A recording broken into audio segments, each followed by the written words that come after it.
Praise the Lord. The best wishes to you and your family members in the name of God. దేవుని నామమునకు మహిమ కలుగును గాక. దేవుని నామం పేరట మీకును మీ కుటుంబ సభ్యులకును శుభాభివందనములు. ఈరోజు దేవుని వాగ్దానం. Today God's promise.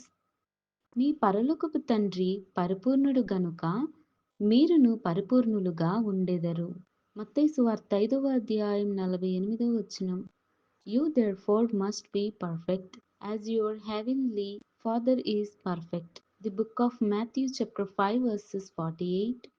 క్రీస్తునందున్న ప్రియమైన సహోదరి సహోదరులారా, ఈ ఉదయకాల సమయమున దేవుడు నీతో నాతో మరి మనందరితో కూడా మాట్లాడుతున్నాడు. మీ పరలోకపు తండ్రి పరిపూర్ణుడు గనుక మీరును పరిపూర్ణులుగా ఉండెదరు అని దేవుని యొక్క వాక్యం సెలవిస్తుంది. చూడండి, మనము పరిపూర్ణులుగా ఉండాలి, పరిశుద్ధతతో నిండిన వారై ఉండాలి.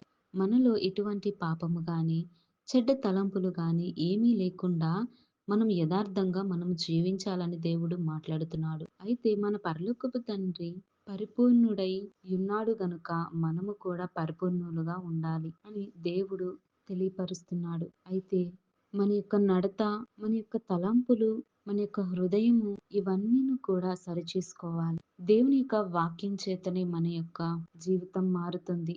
దేవుడు వాక్యం ద్వారా మనందరితో మాట్లాడతాడు. మనము దేవునికి ప్రార్థించుకొని ప్రార్థనల ద్వారా మన యొక్క సమస్యలనేవి అన్నిటిని కూడా దేవునికి తెలియపరిస్తే దేవుడు తప్పకుండా సమాధాన పరుస్తాడు. మనకు మంచి జ్ఞానమును దయచేస్తాడు, బుద్ధిని దయచేస్తాడు. మనం ఎలా జీవించాలో కూడా దేవుడు మనకు నేర్పిస్తాడు. కనుక దేవునికి లోబడి జీవించాలి.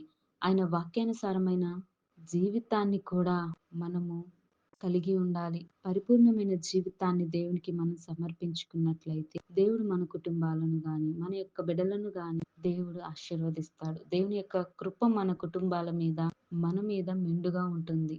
మనం ఆయనను ఆత్మతోనూ సత్యముతోనూ ఆరాధించాలి. మన యొక్క హృదయము దేవుని కొరకు సిద్ధపాటు పరచుకోవాలి. కనుక దేవుడి వాక్యమును దీవించును గాక. ప్రార్థన.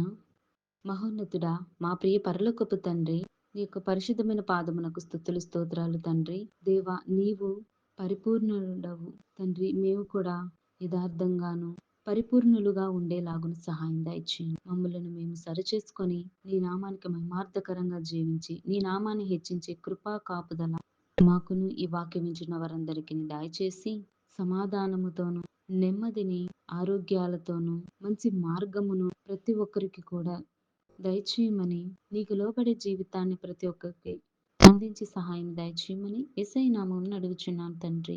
ఆమేన్.